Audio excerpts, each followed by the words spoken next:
want to do it.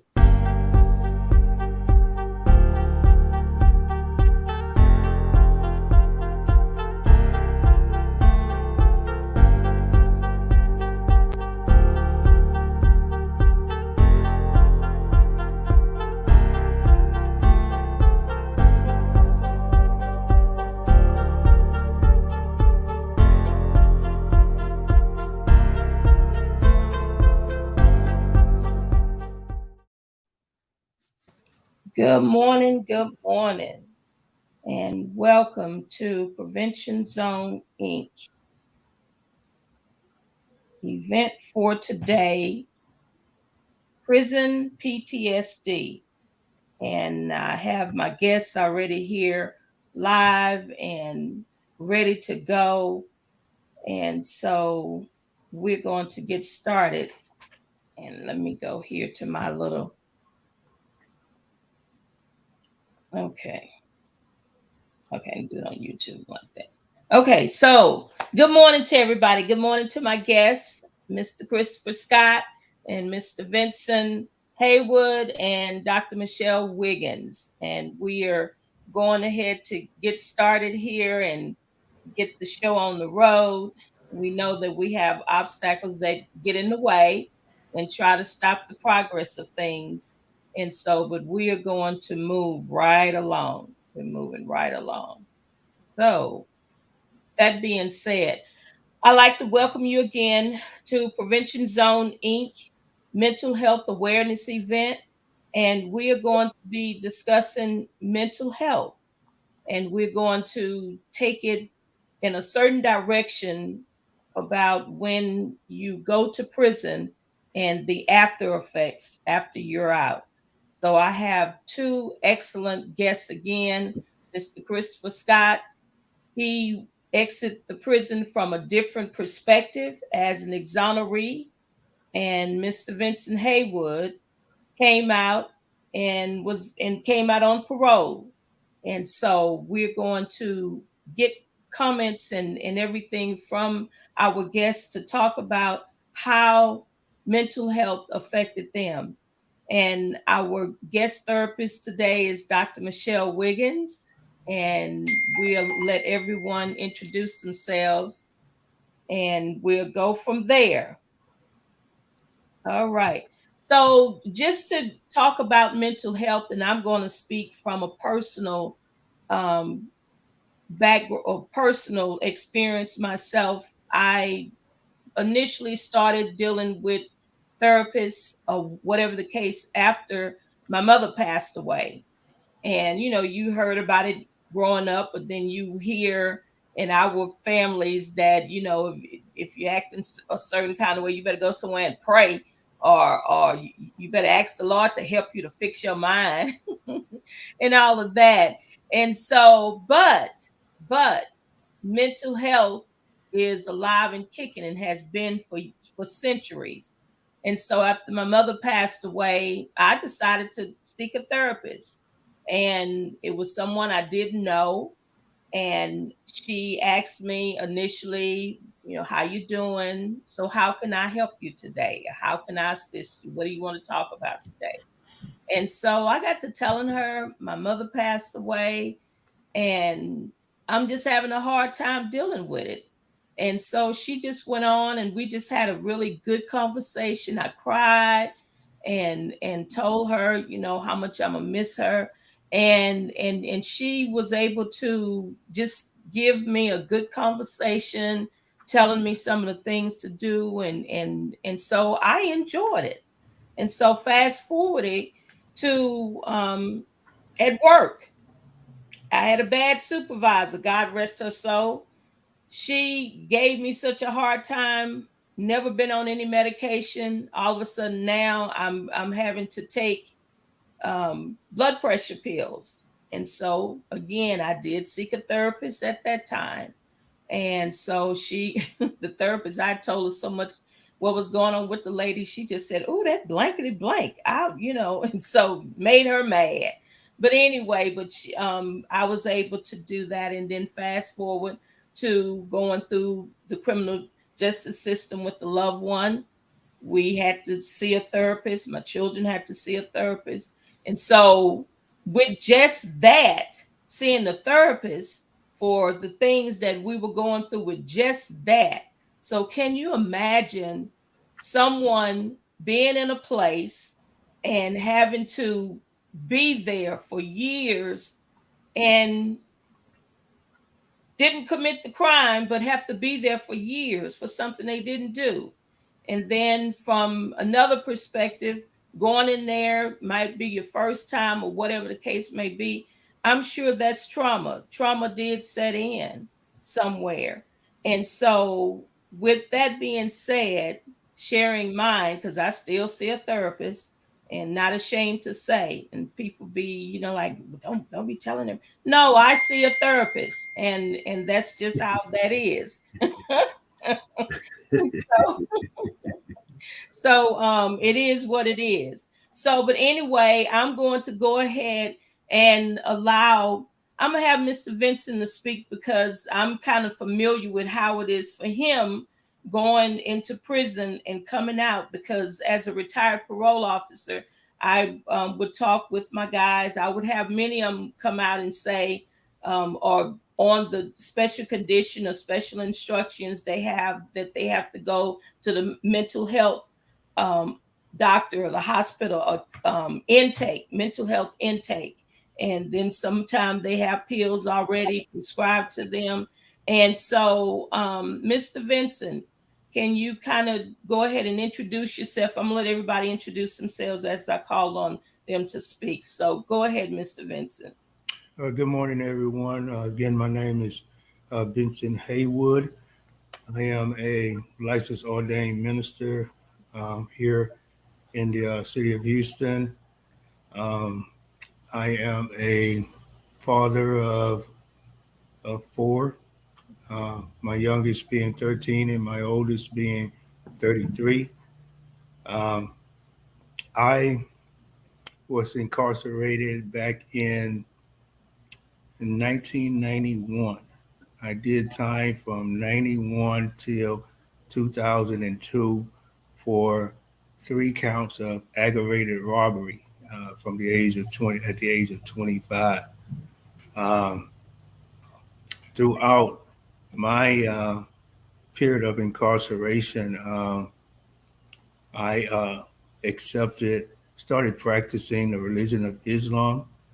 I am no longer a Muslim. I am now again a licensed ordained minister. I run I manage a life coaching, mentoring, and commuting service here in the Houston, Texas area.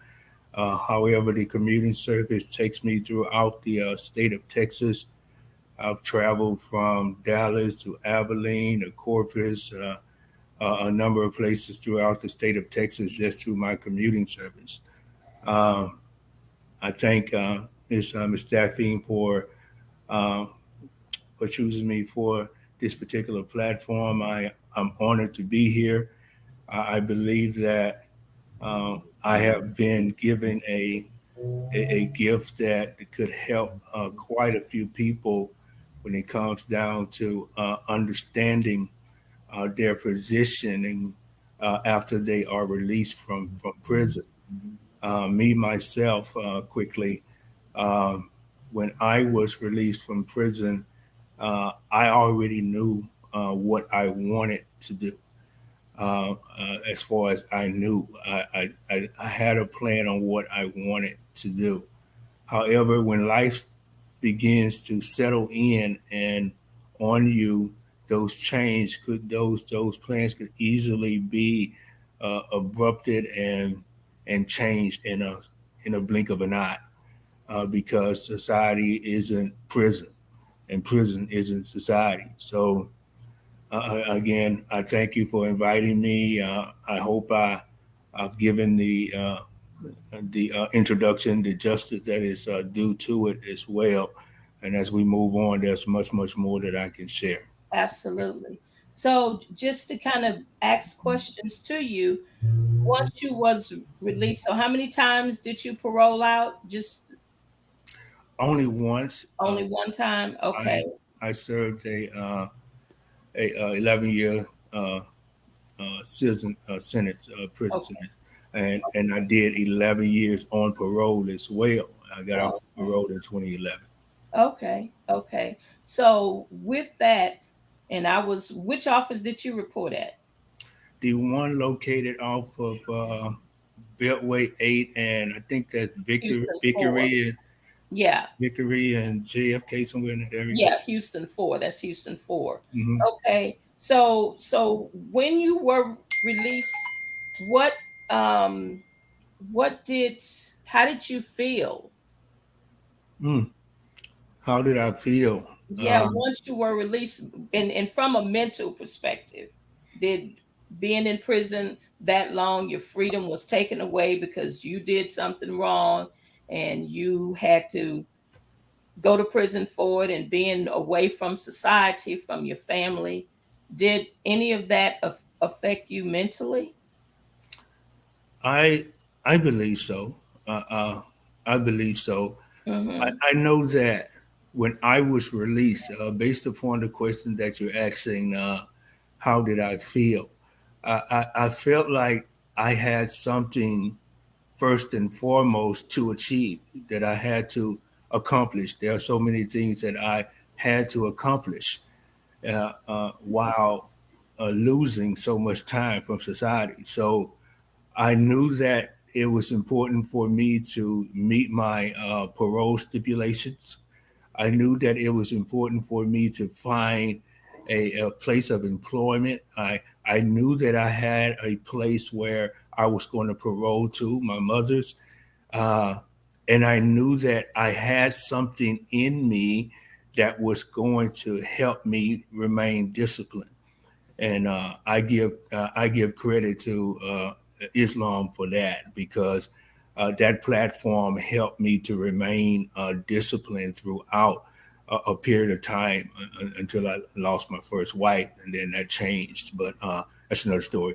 But I knew what I wanted to do, and so I felt like it was important that I stick to what I knew I had to do, and those were the things that were most important: finding a job, finding a place to stay, and getting reacquainted with family members and things like that. All right, so you were effective mentally, and Yes, and as I stated, we wanted to come on here to also bring awareness and talk about that it affect two different ways. And so, Dr. Wiggins, can you kind of elaborate? And I'm not sure of your clientele, if you've had to counsel someone who's been in prison, um, such as the way Mr. Vincent had to come out. And you can introduce yourself as we go. Absolutely. Good morning. My name is Dr. Michelle Wiggins, and I'm a clinical psychologist. I've been in the area, been doing this since 2011. And so I went from geriatrics to the 3-year-olds. My oldest patient's been 102 years old. And a lot of times I end up seeing cross paths with with individuals who's been incarcerated, the younger youth. And so when they get to the older individuals, they mostly coming in from being homeless, trying to regroup. And they would also often tell me, I'd rather be in prison because I really can't adapt to the world that I'm in now. I don't know what that looks like. And so they would either be feeling like they're still living in prison when they're in society, or they felt like they were more acclimated to being accustomed to prison. And so they hated the fact that they couldn't be treated like an individual when they came out. And so I think mentally the impact of just trying to adapt to understanding what they go through is where I feel like individuals need to look at it and say, let me treat them like a human. Let me give them a second chance. Let's see what we need to do. What are the missing pieces of the puzzle? And if they can't find it, let's just be there with them in the mix, the here and now, to be able to connect with them. Because anything that happens to you that adjusts your regular routine in your environment, it is traumatic. And so when you go through that, you end up dealing with trauma, and it relates to how you handle it. PTSD becomes chronic if you haven't really dealt with it. So the longer you dismiss it and ignore it, it becomes chronic. And something so simple as losing a job, it seems simple, but it can be catastrophic. Getting married, you'd be like, okay, this is a great engagement, but it turns into PTSD because it's something that has never happened. So anything that is not of the norm, your body has a sense of having a sense of adjustment to it. It allows you to have to figure out how do you cope. And the way that PTSD becomes very detrimental to you is when you don't have the right coping strategies. So you need the counseling, you need a support system, you need the spiritual, the mental, the physical, all of that combined together, support and coping mechanisms that will help you grow. So we'll talk more into it, I'm pretty sure.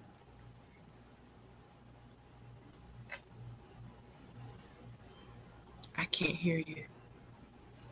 Thank you, guys. I'm just running my mouth. Sorry about that. Anyway, let's go ahead and introduce Mr. Christopher Scott. He can share some of his stories. This is our exoneree, and everybody on here is family. So Michelle is my daughter, Mr. Vincent my brother, Chris is my brother. So we all are family here. Right. But yeah, but Christopher, go ahead and introduce yourself and give us a little briefing about you. Well, good morning, everybody. Thanks for having me again, Miss Daphine. My name is Christopher Scott. In 1997, I was wrongfully convicted of capital murder. I served 13 years in prison for a crime I didn't commit. And, I never thought in a million years that could happen to me. But at the time of going through that, I didn't understand anything about PTSD or anything in that nature until I got to prison.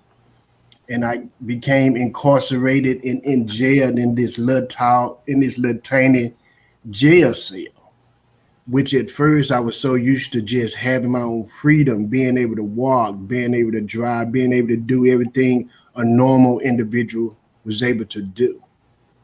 But once I actually got exonerated in 2009 from a guy's confession of actually committing the crime, which I would never thought somebody would have done, confess to a capital murder case. But I knew I started struggling with PTSD when I was living with my mom, and a couple of my other relatives were staying with her as well. And I was used to sharing a cell with one person, but at the same time, now that I'm free, I wanted to feel that freedom to the fullest, but I couldn't because I was living with my mom with other relatives. So I just felt like I had to be out on my own to just really get in tune with myself as much as I could. So once a person that was exonerated as well gave me that opportunity as to having my own space, not being in that small cell again and being able to adapt to more room that I had to maneuver and move around in. But when it really actually hit me is when I purchased my own home. I purchased a 5-bedroom home. And it was so crazy how it affected me because I never used those other rooms. Maybe after I bought the house, it was almost 2 years before I actually went in another room and sit down and was able to watch TV because I was confined just to my bedroom alone. And I would sit there and watch TV for hours and hours and never even, went and experienced sitting in another room. So one day I'm leaning against my bed and, the prison system had started taking effect on me again. So it was crazy. I walked to the door of my home and I was able to open the door with a doorknob. And the way the door swung open actually showed me that, Christopher, you are free.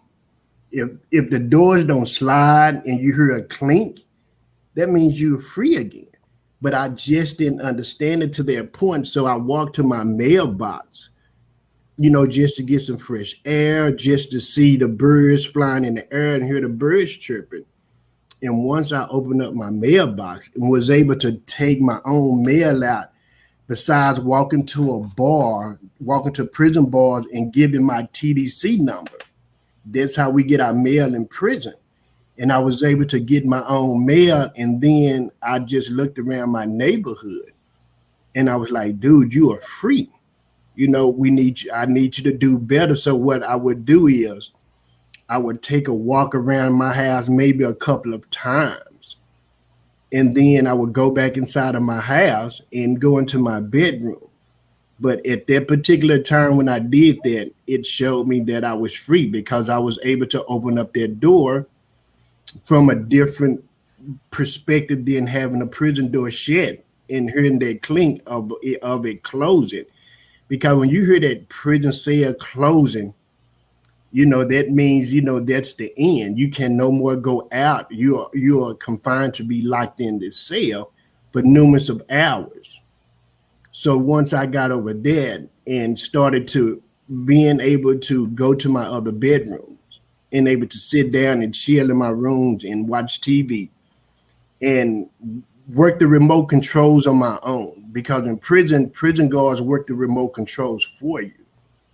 So when I was able to work my own remote controls and turn the TVs on the movies that I actually wanted to see, I was able to walk to my own ice box and get the things that I needed to get. It played a major role in my healing process. And not only that, it's like when I went to the grocery store, and a lot of people may think this is simple. When you're in prison, your body is confined, but not your mind. So when I was able to go to the grocery store and I'm on a potato chip aisle, and now I have so many different choices to choose from. In prison, I had maybe 3 or 4 different variety of potato chips that I can, purchase. But now I'm inside of a grocery store where it's 100 different brands of potato chips. And a lot of people may think this is just a simple thing. No, it's not just a simple thing, because at that particular time, you're looking at all these variety of chips. That PTSD has kicked in because now you have choices to make, and they're your own choices. So hopefully we can get into how people can cope with that. And that's was my coping mechanism, just going to the store knowing that I had a choice to pick what kind of potato chips that I wanted, instead of somebody telling me these are the potato chips that I could purchase. Yes, that I only could imagine what it was like. I only could imagine. And so with all hold on, I'm gonna call you back. Oh, sorry about that. I thought I had this stuff away. Oh goodness. Boy. Okay. Sorry about that. Yeah. Anyway, yes, I only could imagine how that would have affected you. And you said you was in prison for 16 years? 13 years. 13 years. Okay. So Dr. Wiggins, let's give some feedback on that type of trauma. Yeah, that's deep. One of the things I think that is really remarkable is that now you are able to cope with just processing it and kind of realizing, hey, I'm not carrying this revenge and anger with me. It didn't turn into something that could have been more detrimental. When I hear someone say, I purchased a 5-bedroom home and I was only confined in one space, that lets me know the trauma and the impact. It puts you in a very isolated and abandoned little space of how to process that and coming and reacclimating yourself into knowing that this is yours. This is change. It takes just as long as it takes to even start. It's a short incident to cause a situation or behavior to happen, an action, right? 5 minutes. We can change our lives in 5 minutes. And it can take several years, and I'm talking 20 plus years, to go back to reconform, to adapting to the changes that we made from our behaviors and our actions. Mm-hmm. So for now, give yourself permission to know that for anyone who ever goes in the system, know that you have permission to grow and change into this. It's going to take time. It's not going to happen overnight. And it's probably every day that you get a chance to start evolving into your house. You're like, oh, I can do this. I can go, and I don't have a time stamp on what time I can do the things I want to do. I'm not conformed to have to listen to people telling me. Now I can get suggestions and I can choose them how it works for me and applies to my life, as opposed to someone having a time schedule on do this, do this, do that, do that. The system can have you entrapped. But I always tell people, even when you feel like you're trapped within your system, and some of that could be your own personal space internally. When you're trapped in your own space, regroup, do some self awareness to say, what is it that I can do within the control that I have? How can I grow? What are the things that I can do to cope? Then the coping strategies are so different for everybody. Somebody may say, if I go to the gym, I feel empowered. Somebody may say, I feel more obligated, abandoned, rejected, because if the results don't come from what I'm doing, I feel, frustrated about it. So, or I feel just as bad with anxiety and depression. And so it's like now we're learning to put those big words into the reality. Everybody has a diagnosis of something, from anxiety to depression to something we're dealing with internally, even if it's self-sabotaging. That is a form of another diagnosis that come with the support of that. So when it comes to like coping strategies, you mentioned about coping strategies and how do we connect to that? I want you to look deep inside for anybody in the system. And I want you to think about not just the system, but what is it that you like? What makes you happy? What is something that you can connect to? There is something that your body relates to that gives you a light up system, like you really feel empowered. And it shouldn't be one person, it should be something that's within you that digs deep down inside, that you know that you really feel fulfilled with. Despite all the things that you're going through, any kind of traumatic situation, there's always a silver lining to everything that we're dealing with. So even those who have been incarcerated, I think to myself, like, what is it that they can do with the time that they have in that space instead of losing that time? That headspace that you're losing. Sometimes you say, okay, I got to do this. I'm nobody. Who am I? I'm the worst person on the planet. No, what can I do with this time? What inventions can I create? What business can I develop in the time of this? What education can I obtain so when I come out, I'm actually leveled up in my education? What books can I read? What things can I do to enhance? I always say the most intelligent people are the ones who are trapped within their own space because they have a chance to really grow within their space to really find out. Now, once they put those thoughts out into the world and implement it, oh, yeah, those are some powerful people because you already have what you need within you. So it's just now trying to let it go and be birthed back out. Somebody may have taken something from you for a little bit, but hey, you got enough time on this earth to make it work. And what can you do with it? There are so many people who have all the things in the earth. They leveled up with careers, businesses, houses, $1 million, whatever, but they still unhappy. And you'll look back and say, well, what can we do different to give them a sense of happiness, to be at peace about the things we have? Because there's always a silver lining in everything we do. So coping strategies go from even really identifying the books that you like, the education, the certifications, all the things that you can obtain within the space that you have. Don't let anything separate you from your goals that you have within you. The sky's the limit for it. Amen. Okay, very good. That's in a nutshell all by itself. We can just end the whole thing because you did that, Michelle. Yes, Yeah. Mr. Vincent, would you like to add a few things? yes. After Chris spoke, he draws quite a few things into my mind that I honestly believe that needs to be shared. I know that when I got out of prison, the biggest thing that I felt working to my favor was the religion of Islam. That's what I felt was my coping mechanism so much.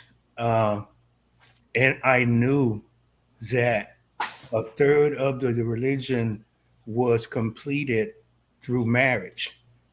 And I wanted so desperately to complete that part of the religion. So within a 6-month period, I married the mother of my first child.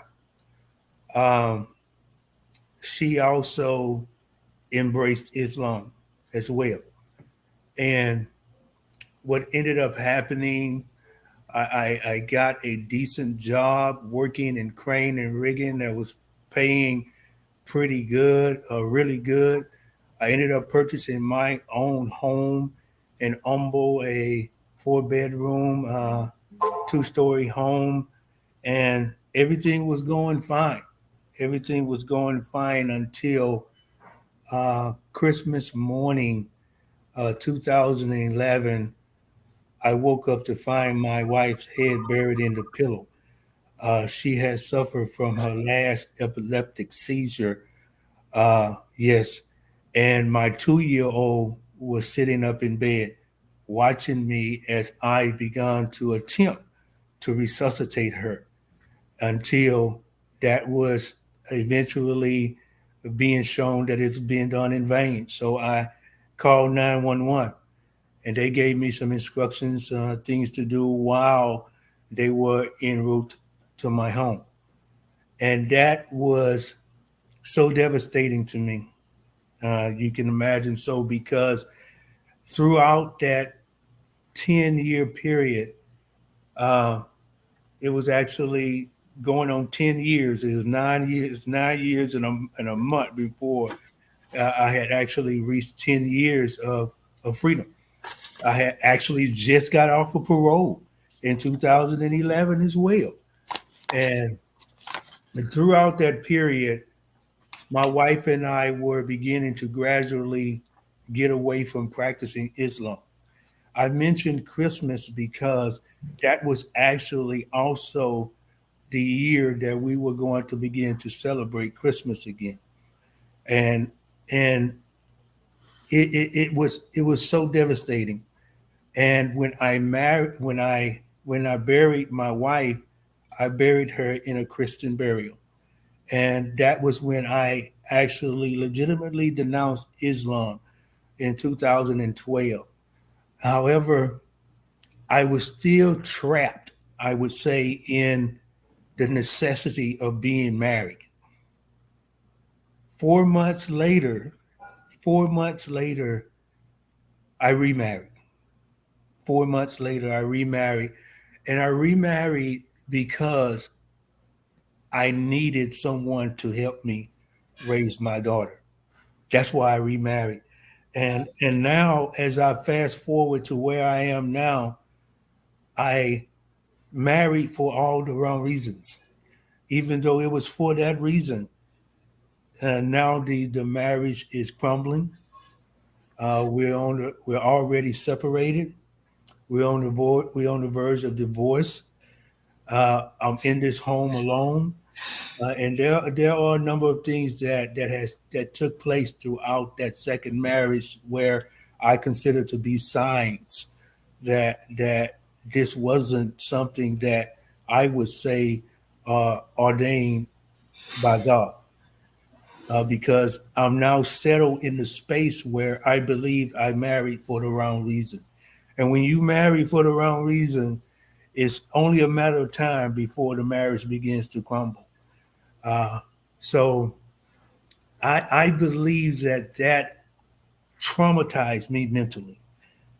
First beginning with the death of my wife, the first wife, and then having to make the adjustments to a new wife, and also becoming a mother to a child that I loved more than the world. And she had to attempt to make the adjustments of fighting with me and my overbearing and protective ways towards that child. And that had a significant impact on our marriage from 2012 until where we are today. June would make 10 years, another 10 years of marriage. But I just thought I needed to share that because Chris opened up the door for that to be brought out. You needed to know more of my story on where I am and why I am where I am today. Right. Wow. The beautiful thing is that's amazing to share the trauma and the connection to it because it's a lot of triggers that associate with the things that we do from consequences, exposures, experience, and the environment. And it seems like because you can now acknowledge it, you're healing through it. And so for both of you, just know that there's growth and healing within the internal components of where y'all are. And it's not going to always be good days. Everybody says, "Oh, it's going to be when you leveled up, and it's going to be great days all day." It's not. But what the thing is, once you can acknowledge it and mentally you can address it, and now you're processing it in a healthy way, that's coping.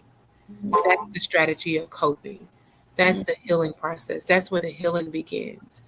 To get to that point where you can say some of the behaviors that you made, it was also connected. If you were overbearing to your baby, it was related to the fact that there was a lot of abandonment and loss that was within you that connected around you, that you wanted to make sure that you protected everything that was surrounded, connected to you.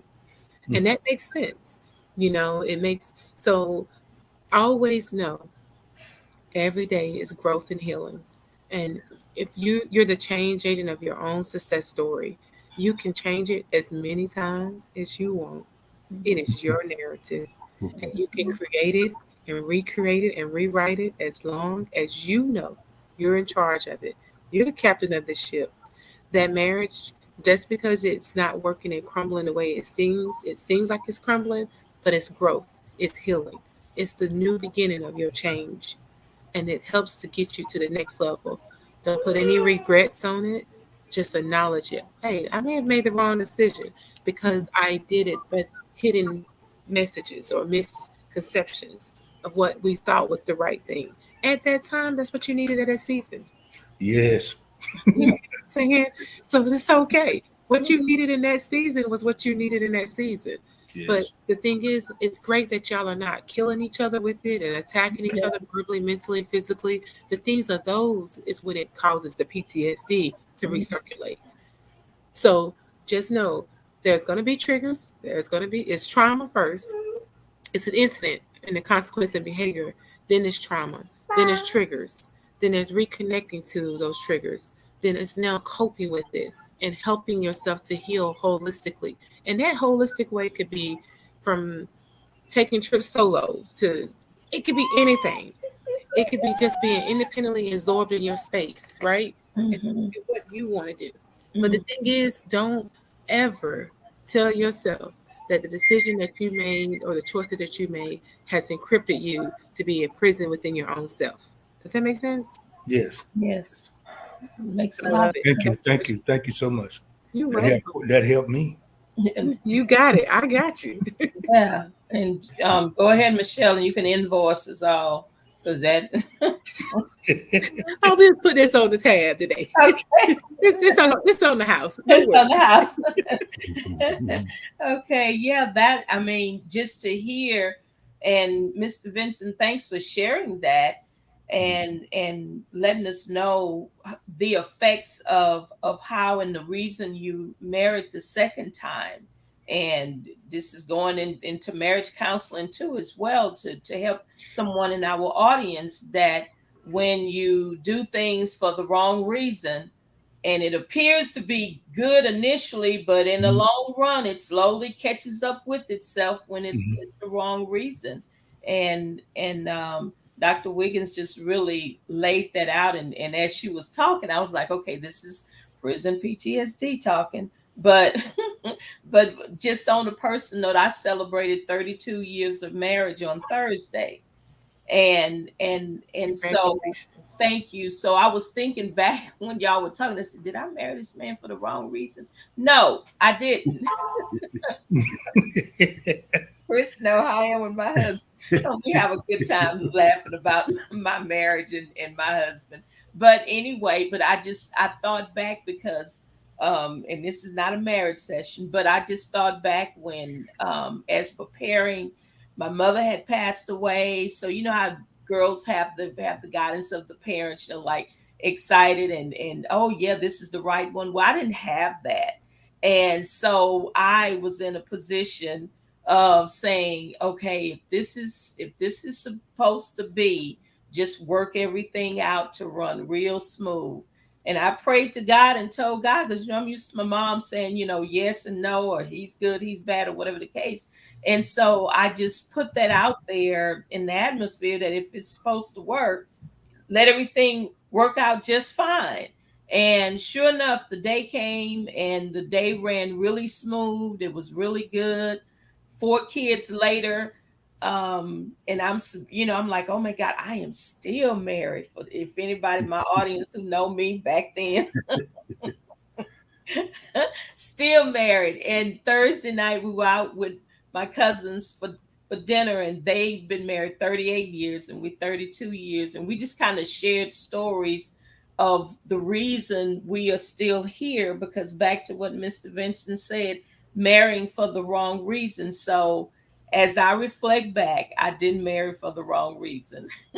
And you know what, Miss Daphine, another reason why I have accepted that, because acceptance is so important, because Absolutely. the thoughts will always come to mind that did I do this for the right reason, or did I do that for the right reasons? The thoughts will always come to mind. The signs will always be there, and I know beyond a shadow of doubt, without any hesitation or reservation, that the love that I now have for my second wife was not there when we got married. I didn't marry her for that reason. I married her for my child and the help that I needed for my child. And I've accepted that that was for the wrong reasons. And a lot of times we don't accept it that it's the wrong reason. And so we fluctuate in whether to accept it as the right reason or as the wrong reason. Does that make sense? Yeah, makes a lot of sense. Chris, you Sure. have any comments? Any Yeah. thoughts on question? Yeah, I know, like when I first got out of prison, my sense of direction was off. The streets and the highways that I knew, I no longer knew anymore. And how could I get myself from Oak Cliff, where I was born and raised at, back to North Dallas, where I live at now? And the main thing I realized is you can't be afraid to ask for help. If you're afraid to ask for help, then you stagnate in your growth of you're not going to be able to come out of that shell until you feel like you can ask someone for help. And I felt like it belittled me as a man in the beginning that I had to call people on the phone because I didn't know how to use navigation. Only thing I knew how to do was like push in the phone number to call somebody to get help.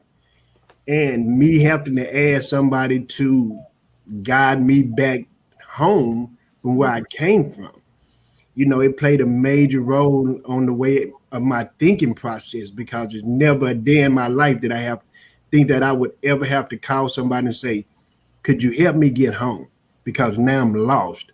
My sense of directions are off. So when I was able to realize that, to like reach out and ask people for help, it actually helped me in a way that maybe couldn't help me before.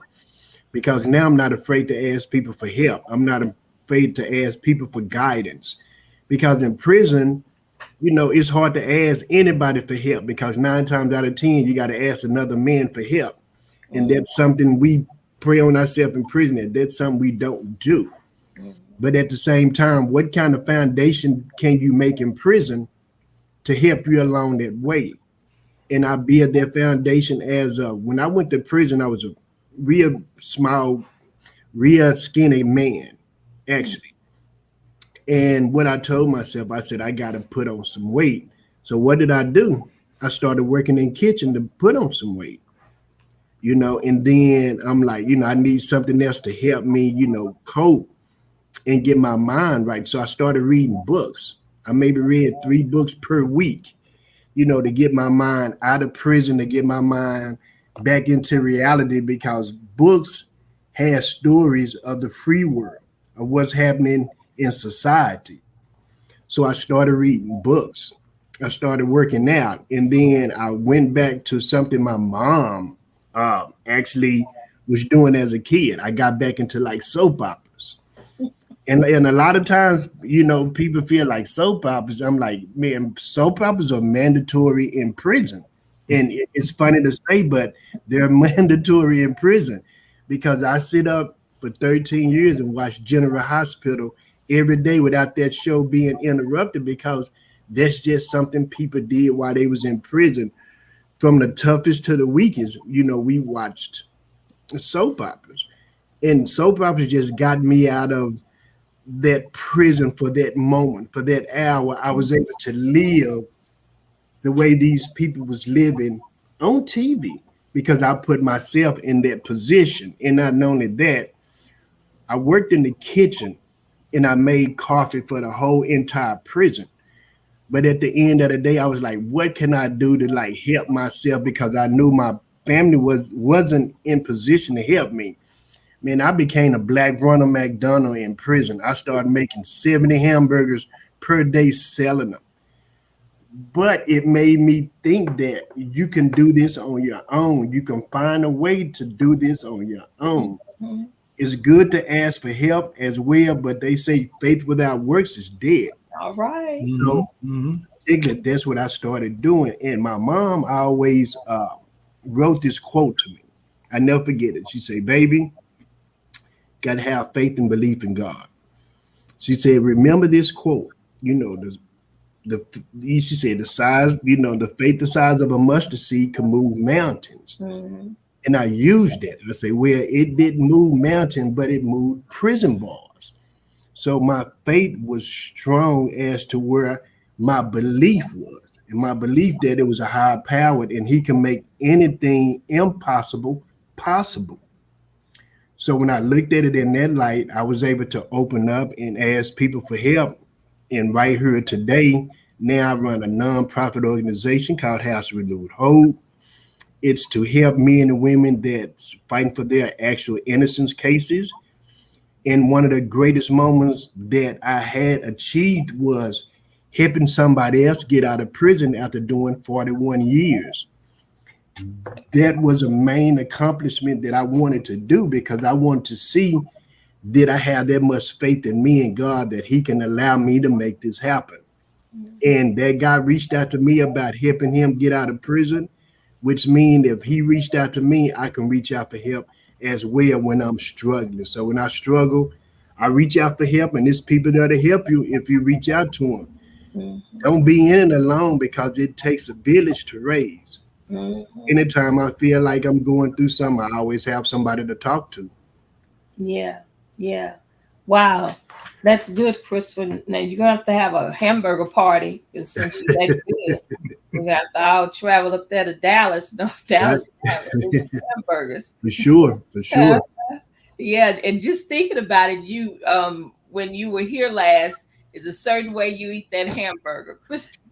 Yeah. I've been eating hamburger like that for many years, even in prison. Like, you don't have a lot of choices in prison. Right. The choices are very limited. So when you're able to make those choices, take advantage of it. Yeah. Embrace that choice. Mm-hmm. And that's why I tell people, like, this may be a little off the subject, but no worries. If you ever get called to be on a jury panel, accept that jury panel. Don't avoid it, because just your decision alone can stop an innocent man or woman from going to prison. Worse yet, going to death row. So it's all about our mind framing, the way we think and the way we handle the hard situations, because I never thought I could handle going to prison for a crime I didn't commit, which was capital murder, life or death. But once I beat that and I was able to get out, it was nothing I felt like that I couldn't do, because I actually embraced that prison sentence, and now I'm embracing my freedom now. Amen. Yeah. Go ahead, Mr. Vincent. I see you. That's so good. I mean, that is so good to take in, to absorb, and to receive. Because when I look back over the period of time where I spent in prison, the biggest thing that I just heard come from Chris's Chris's spirit was choices. Once you get in there, and I don't want to say settled in yet because you don't settle in immediately. You don't settle in immediately. Once you realize or get to the point mentally that this is where you're going to be for X amount of years, for X amount of years, that acceptance comes in. Once again, you have to accept that you're not going nowhere. And now you have to make the adjustments on what are you going to do in here. I was big on weightlifting. I was big on vegetarian eating. I was big on sports, watching sports. I was big, and most importantly, what Chris was just saying, what I was extremely big on is reading and getting to know more about myself as a black man. That's what made me gravitate towards Islam more than anything, Not so much the principles and everything that applied to it.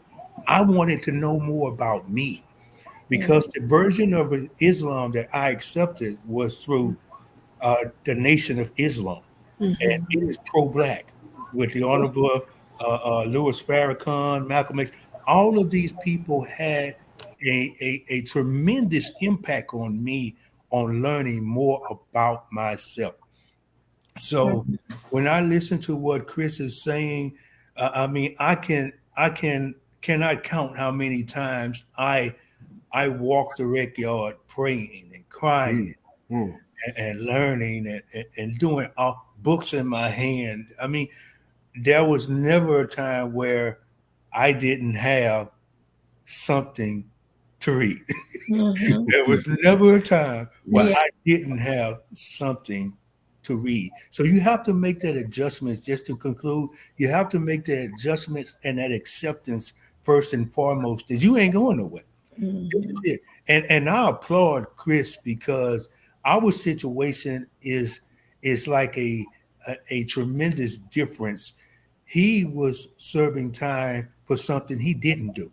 I was serving time for something I did, and I can just I want to say I can't even imagine how to adjust mentally to that. Knowing that you didn't do it. Yeah, that time hits different. Trust me. Yes, Knowing it you're in does. prison Yes, it for does. something you didn't do, that time hits different. And when I tell people to reach out to people when they're struggling, it's true. Because like when I got sentenced, when I caught this case, I hadn't cried. Never one day, even when I got the capital life sentence, I didn't cry. And when I got exonerated, my heart was so broken, and it was like an icebox where my heart was, that I couldn't let emotion show. Because in prison you got to be tough. You can't show weakness. So that icebox where my heart was, it was dead cold. But one day, I'm sitting next to a stranger was trying to assist me on getting, needs and necessities that I needed. And all of a sudden, we talked for about 10, 15 minutes. And all of a sudden, I was telling her about my case. And I started crying to a perfect stranger. And that stranger held me, hugged me, and started praying for me. And once the prayer was over and I stopped crying, I knew right then God had cleansed my soul. That's what I needed. And after that day forward right there, I hit the ground running, going 100 miles an hour. Things hadn't been the same again because I've accomplished a lot since I've been out of prison. And it's because maybe of that cleansing God gave me that made me able to adjust and to be able to reach out to people. So I'm telling you right now, if you're listening to this or watching this, don't be afraid to ask for help. On a fool can't change, on a fool won't learn. That's right. That's right. Yeah, and you took the words right out of my mouth, Chris, when you said, "Don't be afraid to ask for help." And so many times, as we can see in the world around us, the people accept failure versus just saying, "Hey, I'm feeling this way," or something. I just don't understand why I'm feeling this way. And people are a lot of times afraid to ask for help. And you said the key word. Just to switch it a little bit, Chris, what were some of the books that you did read while in prison? Like the Oh, innocent, yeah, the innocent man. Uh, mhm, if tomorrow comes, mhm. uh, Just thinking y- fast. yeah, yeah, yeah. Convicted of the wound. Uh-huh. Coldest Warless one. criminal. Yep, Yeah, criminal justice books. yeah, coldest winter ever.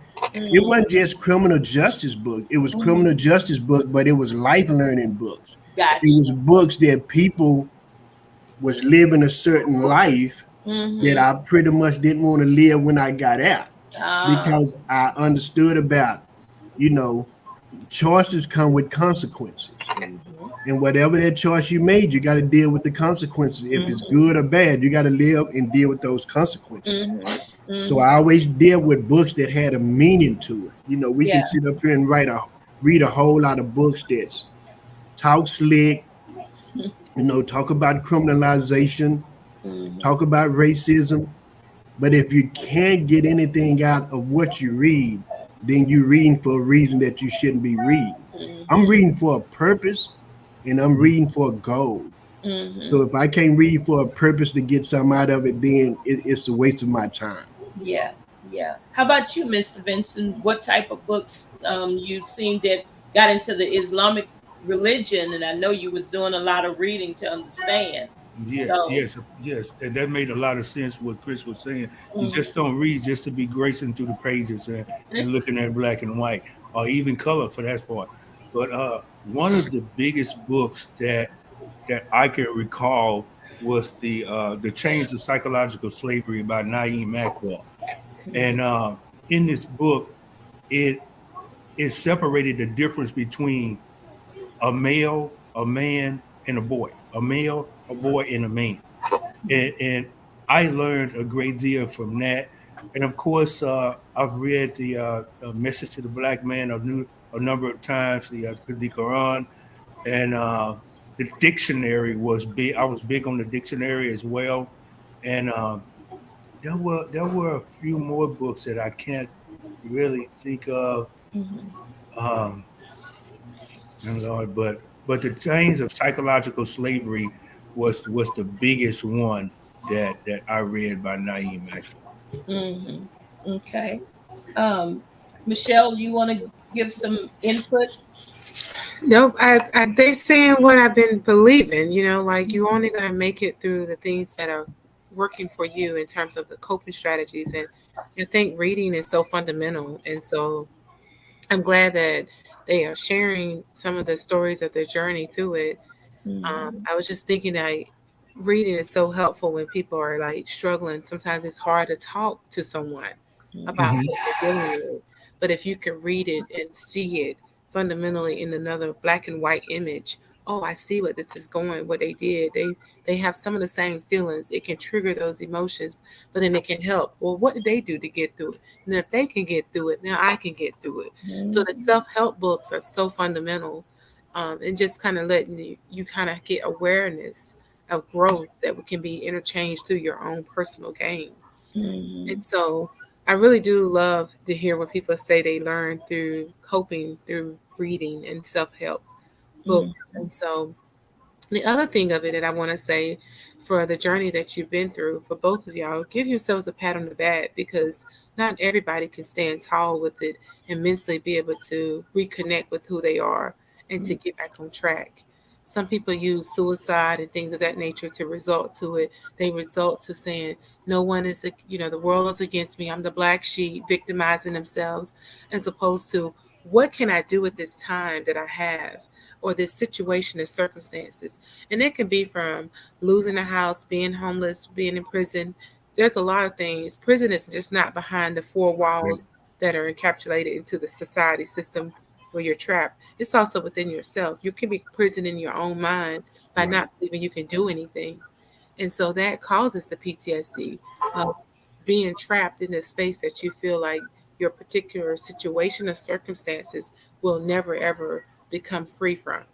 And if you feel like you're never free from who you are in the past or the things that you've made, you're never going to grow. And so, Yes. for the gentleman, Mr. Haywood, you're going to find love. I don't know where it's coming from, but if you want it and that's within what you want and desire, when that time comes, the right component that is supposed to be your, I call it your key player, and your to help you build your empire, they will come. They will come as well as for you. And so just know each and every one of the people in this world, every one of us, each and every one of us deserves a walk in life of what you have envisioned it to be. And if you can't really see, I don't know how I'm getting there, but I know I'm going to get there. See if you can get the help from the support of people who are on the level that you're trying to get to. Don't go reaching for the person who's like lower than you, worse than you, because they can't help you mentally. Someone who's struggling worse than you can't tell you the changes that you need to make Hmm. because they can't see it either. So they want you to stay in the space they're in, headspace wise. Mm. So grow into the identity that you want. I said it before, I say it again. You're the success story. You're the game changer of your own success story. Change it as many times, but Mhm. make sure that it fits to what you want and what Yeah. you need in life. Yeah. Thank you. I received that. Yeah. Wow. This is so amazing. We need to take this show on the road. Yeah, because prison and PTSD, I was just thinking about it. Like, so much happens in our Mhm. own headspace that we feel Mhm. like we can't even get through. Like, what Yeah. the next steps? We can't do it. We're not worthy of it. Mhm. People get a degree and then they come back and say, I have imposter syndrome. I can't even do this anymore. What you mean? Like, Mhm. no. Right. What do you want to do ultimately, and what is holding you back? And Mhm. most of the time, it's within our own self thoughts. Right. You change your thoughts. Watch your steps. It's a thing about the steps that we take is ordered by the success. I got to figure it out. I'll find it because it's the old steps. My grandma always say, watch your thoughts because they become your actions. You see, I Mhm. heard that. Watch your actions because they become your thoughts. Mhm. And Mhm. so it's Yeah. like, it's a real serious thing about how we revert our mindset. Yes, Mm. yes. And in the movie The Secret, and we just really having a general dialogue. We touching on everything, and yet we want to stay focused on prison PTSD. But when you said that it's thoughts become things, it's I don't know if any of you all seen The Secret, but one of the commentators on The Secret, he says thoughts become things, and he didn't specify good thoughts, bad thoughts, because when we think bad, bad things seems to happen. Mm-hmm. But it's just a change of the mindset, to where if you want good things to happen, you think good things. Mm-hmm. And as our brothers here had to do while being incarcerated, Chris said he got walled up in the soap opera, and just feeling that life. So he could have perished while in prison, because I mean Mm-hmm. he's sitting in there for something he didn't do. And but the thought process that he went through to have him in this place right now was a good thing to do. And Mr. Haywood, Mm-hmm. same way. And just those thoughts is very important. And that's why I try to stay focused when somebody come with a negative conversation or whatever. And I'll be, not, no, no, no, no, no, no, no, no. We're not gonna think like that. We're not gonna put that in action. Mm-hmm. And so just helping to change the people's mind. And I hope that, and I know that this our dialogue here is helping someone. We're on Facebook Live, and we also on YouTube as well. So yeah, do anybody else have anything they would like to share? Because our time, we've been dialoguing pretty good, and so our time is doing good, it's doing well. I just say for everybody that's struggling with it, you got to have an open mind about it. Mhm. Mhm. You can't let it get you down, because if it gets you down, it's going to tear you down. Mhm. So embrace it and figure out what you need to do to make it better. Because if we sit down and feel sorry for ourselves, we're never going to reach the goal that we need to reach. Mhm. Because there was many times in prison that I felt that way, that like I was never going to get out of prison, because there was only one or two ways that I could do it. Because in my case was a capital murder that didn't have any DNA in it. So the only two choices I had to get out of prison is somebody coming back confessing to that crime, or finding some kind of new evidence. Mhm. And when the new evidence, is not out there, and you thinking like, who's going to actually come back and confess the capital murder? Share that story, Chris. Share Yeah, that.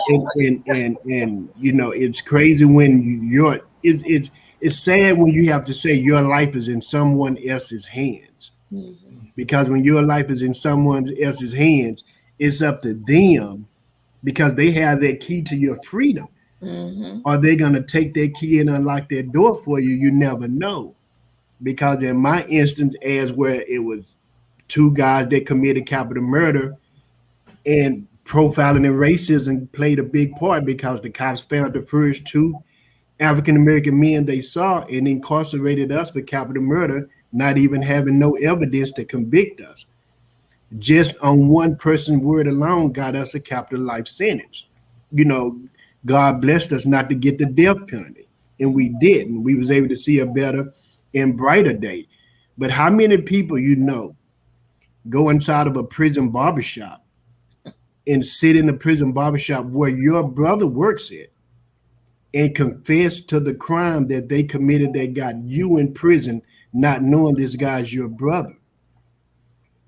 That whole situation right there was God making it happen. Mhm. And that's why I said, like, I always have belief. I always believe in something. If you don't believe in yourself, I always believe in something. Believe in a higher power, Mhm. because it's real. And if you don't have it in your heart to believe in it, put it in your heart, because it can make a change. It can make things happen for you. And like I say, God turns impossible into possibles. That's So right. I always believe that. Mhm. Yes, Yeah. yes, yeah. You sound a lot like me over there now, Chris. I That tried I'll my play. best. I tried my best to hold in what the Uh-huh. spirit is saying to me. But one thing that I've learned, for anyone that is listening out there, for those who are listening, you you you can't have that defeated spirit, and you can't give up. You can't give up.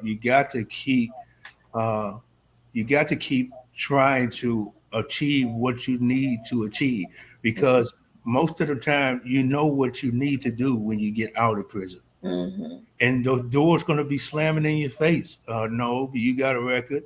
No, I don't want to get involved with you from a emotional standpoint. All these types of things, doors are going to get slammed in your face, but you keep moving and Mhm. you keep believing. Just like Brother Chris was saying, my my biggest foundation, the biggest foundation that I have, is my belief and trust in God.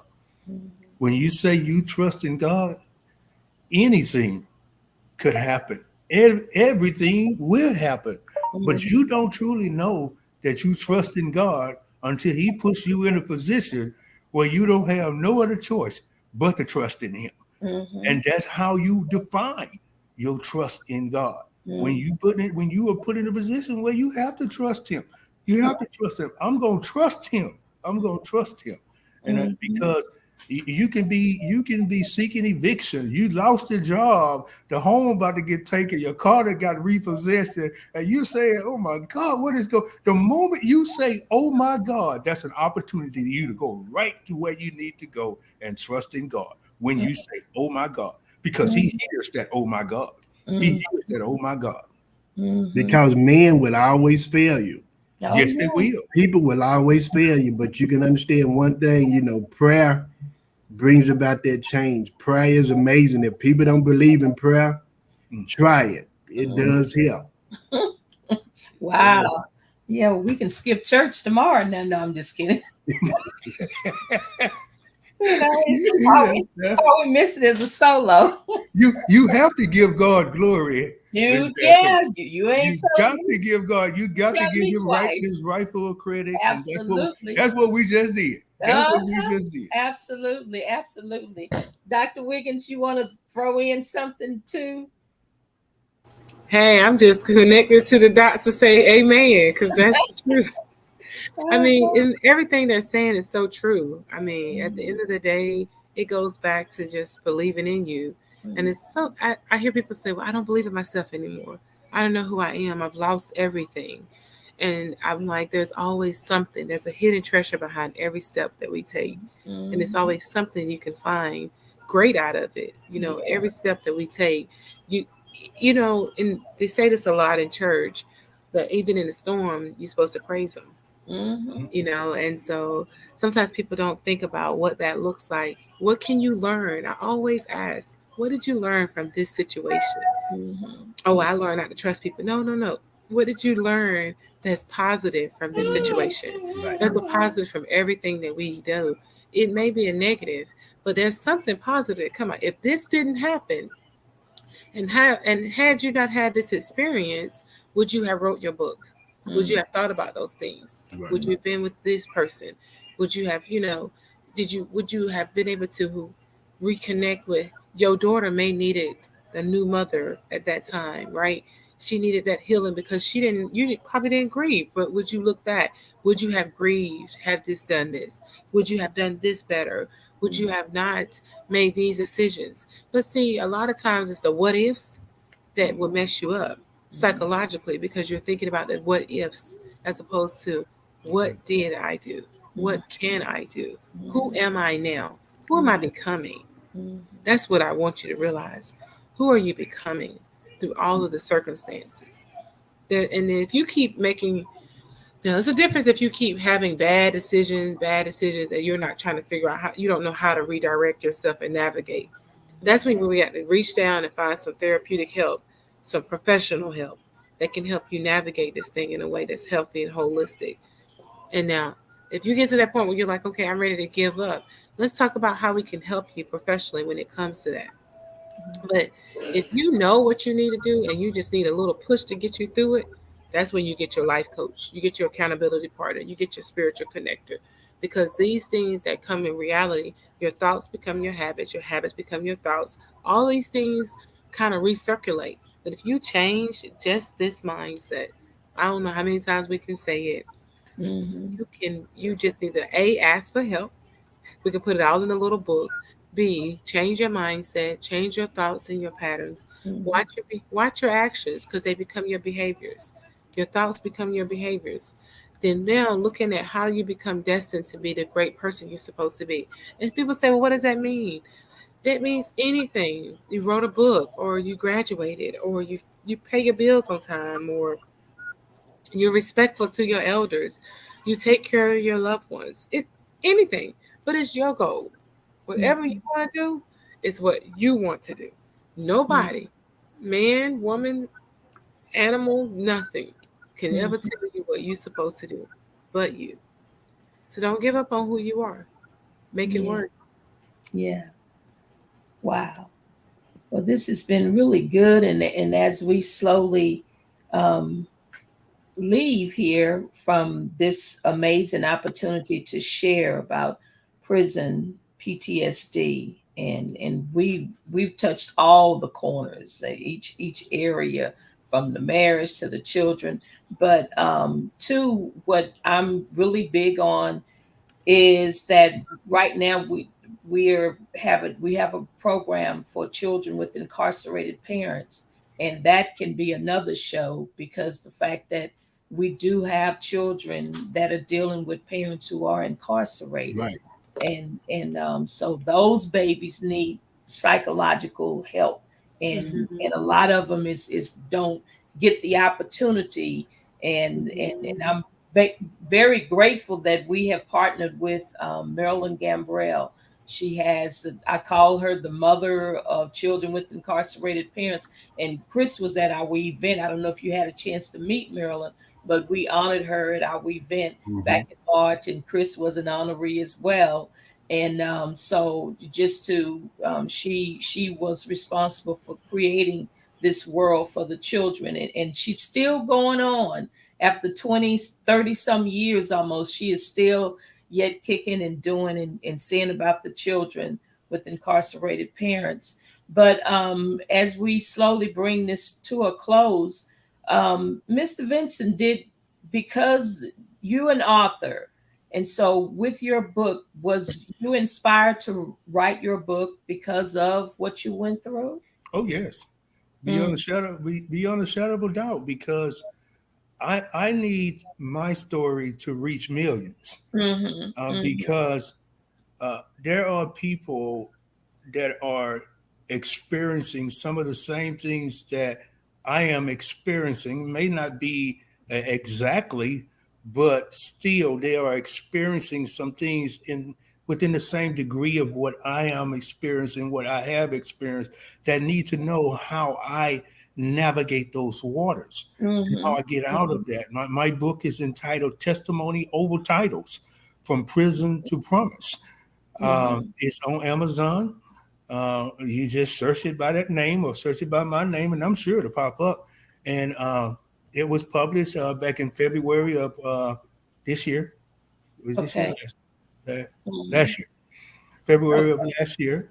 During the pandemic, I was able Mhm. to sit back and put these thoughts together as God gave me vision. Again, the name of my business is 17 and Beyond, coaching, mentoring, and commuting.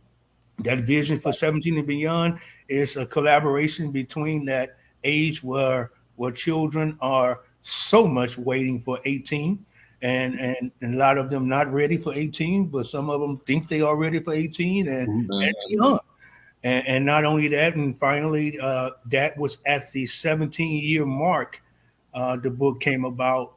I was actually free for 17 years as well, out of prison for 17 years. So it's a collaboration between that and addressing the needs of our youth today. Okay. You said it's called Testimonies Over Titles. Titles. Titles. It's a good Okay. title. Yeah, Yeah, great that's a good title. title. Great title. And Okay. I like to add to that as well as, Mhm. you know, I got a film out called True Conviction. Mhm. It's on Amazon Prime. Mhm. It's about three wrongfully convicted men, how we started an investigation agency to help innocent men and women get their freedom again. That's good. Mhm. It shows you the struggle of how easy it is to get in trouble and how hard it is to get out of it. Because that's a true fact. It's easy to get in trouble and it's hard to get out of it. Mm-hmm. It's Mhm. very hard to get out of it. Yeah, yeah, that is true. That is true. So I'm putting everyone's information. If you have any contact information, just I can put this also in the banner for it to Right. go through and everything. Oh, y'all. I'm just learning this stuff here because Right. I'm And yeah, anybody listen to podcasts, yes. have a podcast called Exoneration Nation Podcast. And on those interviews, you're going to see me interview judges, DAs, prosecutor, prosecutors, defense attorneys, other innocent men that was wrongfully convicted, and people that was actually guilty of their crimes as well. Mm-hmm. Mhm. Because their platform shows no uh, it shows no favoritism as you being wrongfully convicted and rightfully convicted. Mhm. It's an equal opportunity platform. So if Mhm. you have a chance to go on YouTube and check it out, please do. It's very informative and you'll get a lot out of it because you're hearing firsthand from judges and prosecutors and DAs how the criminal law really are flawed. Because I Mhm. don't let them come on there and just sugarcoat anything. Mhm. The platform is very open and is very honest. So check it out if you can. Exoneration Nation Podcast. This I was trying to put that in there. Exoneration Nation podcast. Mhm. Oh, and I'm just ooh, this Generation Nation podcast. Yeah, I'm gonna do better. And so, Miss Dr. Wiggins, how can we find you? So you have my email address, and then I'll give you my number. Let me give you my business number. Hang tight. You know how you don't know stuff by heart anymore, right? Back in the days, you could know a number by heart. Yeah. You said that. She's on our show too. Yes, yes. She over here, she doing this. Yeah. She agree. It's like, it's like. So my cell number for my business cell is 674-3227. And then my email address, you can always reach me by email. That's dreamcatcherscoach@gmail.com. Okay, put that in the I think it's Dr. Dreamcatchers Coach. Hold on. How old I'm getting. Hang tight. I'm doing some really working this thing over So here. yeah, it's dreamcatcherscoach@gmail.com. Okay. Yeah. My website is being reconstructed, but once I get that up, I'll definitely send that to you. Okay. The other thing I was going to ask while we had a chance, because they have the organization for youth. For the youth that actually, say for instance, there's a situation where there's a youth who is fresh into something innocent that they didn't do, but they got trapped into it by surrounding of who they were. So they're incarcerated or getting under charge. They're under charge. What is it called? Pending charges. Right. Because of association. So they're guilty by association. Right. What do you do to help them? How do you navigate that piece of it? When they're guilty by association, that's kind of like accessory to the crime. And a lot of times there's not even a law there's a law we have to change. They're guilty by association, because that's pretty much how I got convicted of capital murder, guilty by association. So I think that's a law that we must change. And the only way we can change that law is all of us got to go to our capital. Okay. And we all can go to our capital. We just have to have somebody that's going to sponsor that bill and go in and testify for that bill, saying how wrong it is and how so many people end up in a car just riding, not knowing they homeboy or whatever finna shoot somebody or rob some, and they come back and jump in a car and take out. Now you're in the car, get pulled over. Now you're a part of that crime. But I had no knowledge of it, but now you're making me guilty by association. That is a law that needs to change. And the only way we're going to be able to change it is come together, go to Austin and testify in front of our House and Senate committee about how wrong it is, because it's a lot of innocent people in prison right now behind that same kind of case. Okay, so when you're ready to do that, let me know. Because I put my email up there so you can reach out to me. Okay. Yeah, so actually, our next session will be next year. So, I usually try to start talking to state representatives, early in the game. So if y'all know any state reps that would be willing to, help on that bill, let me know. We can partner up with them and we can go to Austin and fight them, because this is a law that needs to change. Yes, I'll agree with you, Chris. That's something that's worthy to be fought for too. Yes, because that's just like just sentencing someone, accusing them of a crime that they didn't commit, just because they're there. Just because they're there. Yeah, and just to be blunt, that ain't right.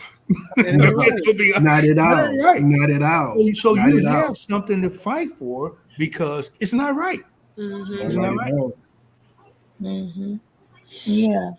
Wow. So this has really been such an amazing opportunity to share with my guests. And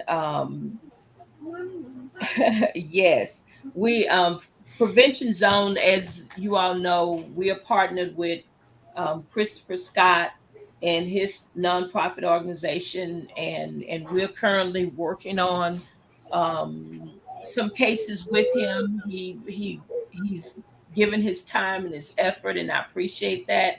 And we're working on trying to get exonerated. And far as I'm concerned, and I believe that they are looking good. They are looking good, and For whatever sure. is, For sure. yeah, for whatever else that he's working on, we know that everything is going to work out for those individuals who who have been wrongfully convicted. And so, but we are almost out of time. We have about 2 minutes. Can each one of you give 30 seconds, some thoughts to leave with our audience? And we'll start with you, Chris. Hey, like I said, never be scared to ask for help. Help is things that we all need.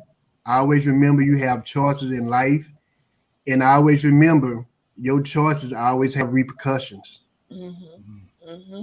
Thank you. Mr. Haywood, give us some final thoughts to take away. Wow. I just want to conclude by just saying that don't give up on God, because God won't give up on you. He is faithful in all his ways. That's He is right. faithful in all his ways. It may look bleak, and it may look like you can't come out of it.